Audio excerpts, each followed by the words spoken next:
not a sailor, but this is a sailing quote that I often think about when thinking about product market fit and the various challenges, which is, really understanding where you're going, where you want to be heading for.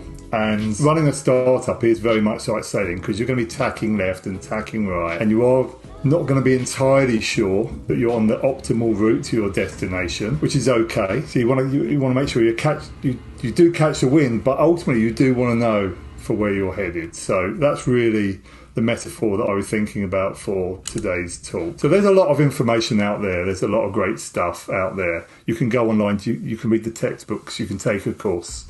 And today, we're not doing any of that stuff. I'm not saying there's not value in it. There's some great frameworks out there. You can read them, you can learn from them. There's definitely a lot of lessons. But today, I thought it would be more fun to talk about a real life story, and to pick one of the projects that we worked on and the various challenges that we had, and how we found our way to product market fit. And at the end of that, to draw some lessons from that story that I think are more generalizable, and ones that I have discovered on a number of different projects seem to be the same things coming up repeatedly. So we can talk about those. But it's a good and interesting story, and I've just called this looking for product market fit. It's a little bit of a DC-centric story in some ways, but there's many parallels that I think you'll find elsewhere. So this particular startup was founded in 2012. They actually were spun out from a technology services company. Specifically, they had been working on a project for a single client who had a need for a particular type of technology.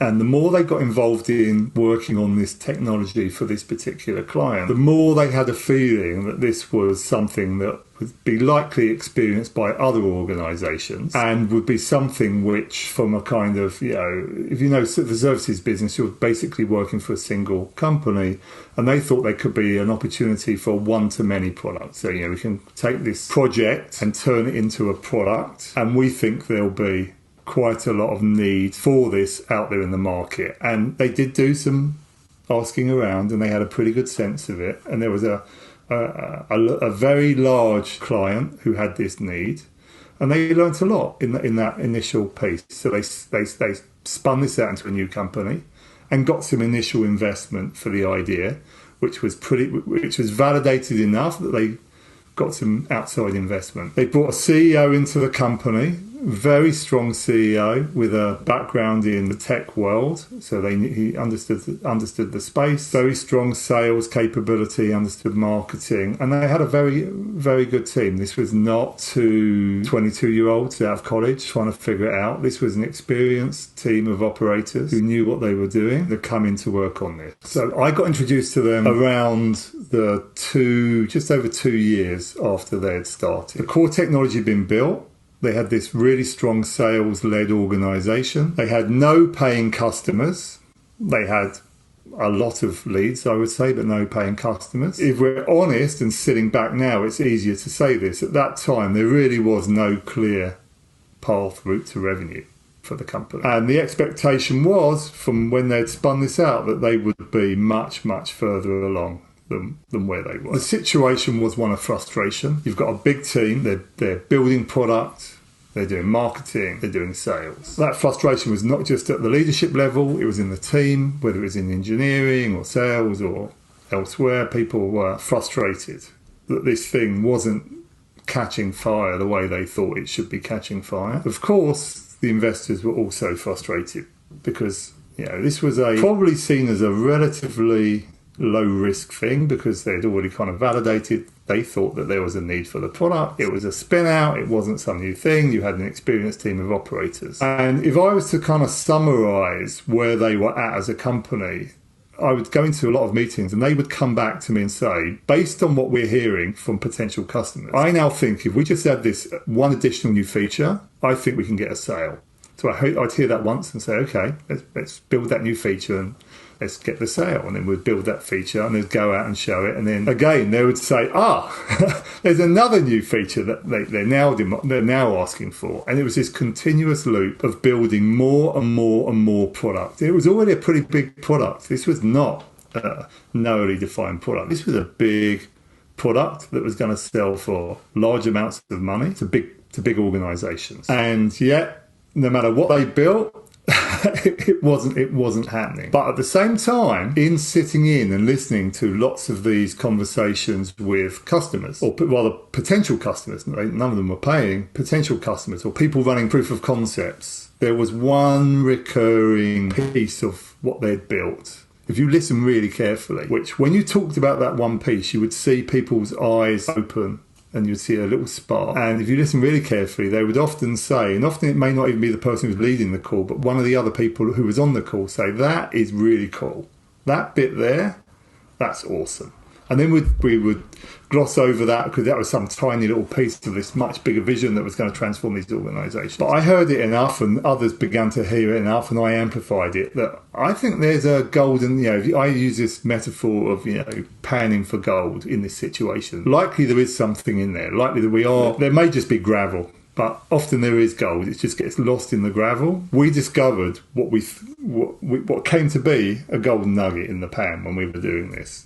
And it only came out through those conversations and listening very, very carefully. That was in the first half of 2015. By the second half of 2015, we were really validating what we had heard and what we thought this golden nugget might be. And we took that back to our existing leads and existing potential customers or people running proof of concepts, and we validated it with them and more people to say, is this something that you think, forget everything else we've told you in the past, is this piece of value? And in order to do that, what we did was we was very much a kind of fake it till we make it. We'd already spent a lot of money building stuff, so we didn't build a new version initially. We just did some what I call low fidelity mock-ups, something to visualize what we were thinking about and to do more validation on that and to give them a much better sense of this. And at the end of that phase, we felt we really have got something. And at that point, we had to go back to the leadership team and the investors and others and say, we have an idea to recast the business. 95% of what we've spent your money on building is not resonating in the market.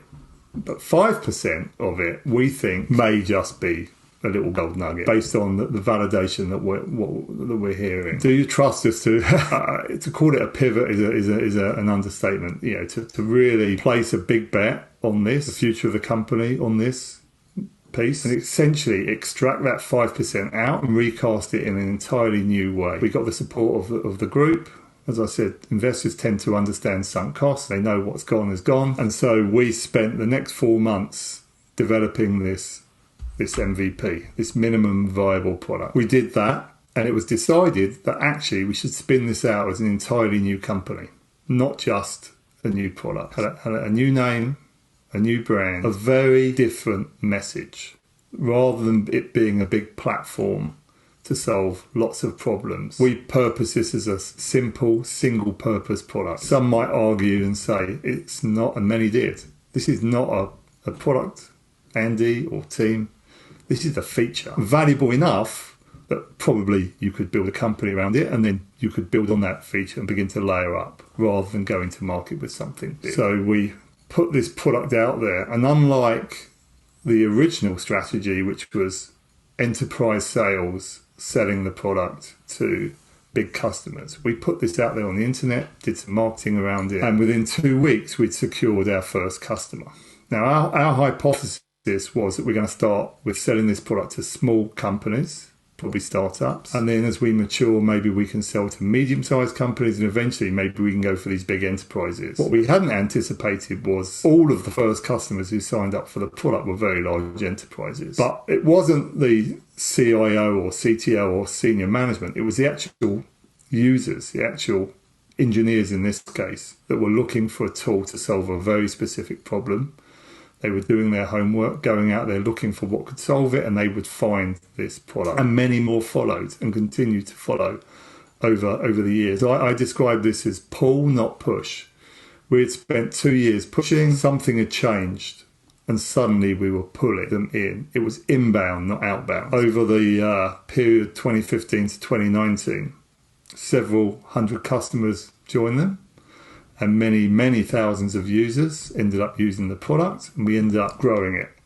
The company This one has a somewhat of a happy ending. Many don't, so I don't want to. It actually was acquired in 2019 by a large tech company who saw the value of their large customer base and really saw the value in how much the customers loved the product. And then that large company, that large private tech company, was actually acquired by a large, it was acquired by a large public company in 2021, is continuing to be worked on and integrating. But if there was one kind of afterthought with all of this, I'd say it's 95% plus of all the customers. In reality, it might be as high as 98 and 99% of all the customers that we've ever acquired continue to be customers of the company and love the product. And it's been one of those products that really has consistently been voted in all these independent software tests, as being, a product that users love.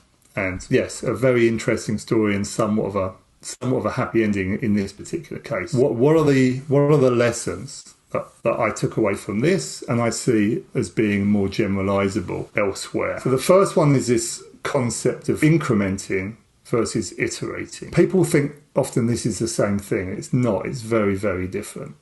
My sense was, in coming into this organisation, that they had a vision of what this end product would look like that wasn't exactly fully baked, but was pretty fully baked right at the beginning. And then what they did was they set their engineering team about building it.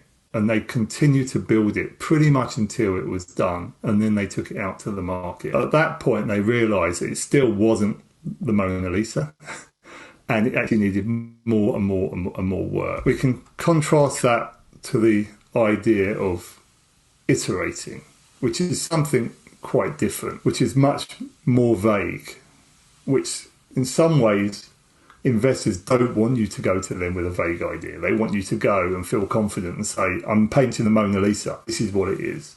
In reality, that's, in my experience, somewhat naive. And what you'd be much better doing is having this much broader sense of what you want to be building, and then this iterative approach of going out and gradually layering on layer upon layer upon layer until you end up with the finished product. And in fact, in many cases, you never really get to the final Mona Lisa because this is going on for years and years and years. I think it helps reduce risk. And I think ultimately it builds much, much, much better products. So that's one set of lessons from this particular story, but also more general ones. The other one is this concept of validated learning, measuring it and then learning from that, and then going through this in a very, very fast cycle. Build, measure, learn, build, measure, learn, build, measure, learn. We meet a lot of people. I meet a lot of people. They've spent a lot of time building, not enough time measuring, and often no time learning. They've been very confident in what they're building, too confident. And it doesn't matter whether it's people on the business side who are the founders, or people who are on the engineering side, or the technology side. It happens to both. It could be a doctor who has an idea of how they can improve patient care, and they have a very clear vision, and they just hire a team to build it. It could be an engineer who's very confident that there's a need in the market for some piece of technology that they know very well, and they just go ahead and build it. So this idea of validated learning is absolutely critical. This next one is huge. So you may have seen I get to work with Carnegie Mellon as an adjunct, and at one point we had the team from Google X come down and give a talk to the students, and we were told not to take any photos, but being a bad faculty member, I did actually sneak a photo of this one.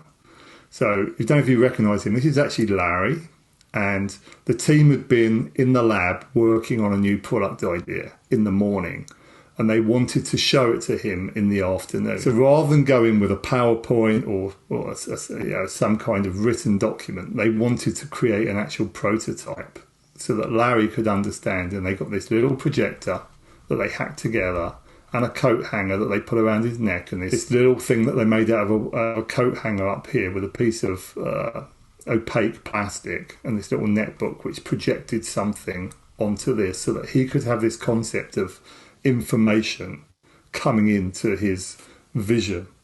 And you probably can guess the product, and we can argue whether it was a good product or not.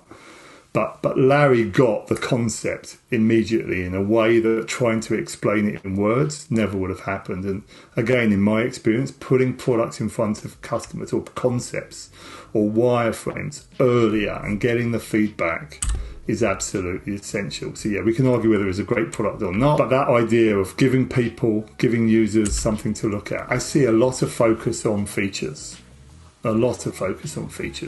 And in some ways that's driven by the market. Customers are saying, we need this, we need this, we need this. What I see much less focus on is people really understanding the benefits of that. So when someone asks for a feature, are you pushing back and saying, explain to me what the benefits of that will be to your organization? And I didn't see that happening. I don't see that happening in a lot of the companies we work for. So they have a feature request, they build it. They have a feature request, they build it. They never really tease out what the benefits are, but ultimately you need to go further than just understanding the benefits. What you really need to understand, and I think this is, at least for the company I was describing, what we figured out very quickly, is what the product is worth in a very specific customer application. So understanding how this is going to deliver value for the specific purpose to which that organization is going to be using it. And it could be very different in different organisations. So really going inside, I mean, I know Barbara's sitting here, so picking on Barbara's company, going inside the end customer's organisation and sitting with the people who are going to be using the product and really understanding the value of it and being able to kind of really articulate and capture that and validate that value is really happening there in the customer's environment.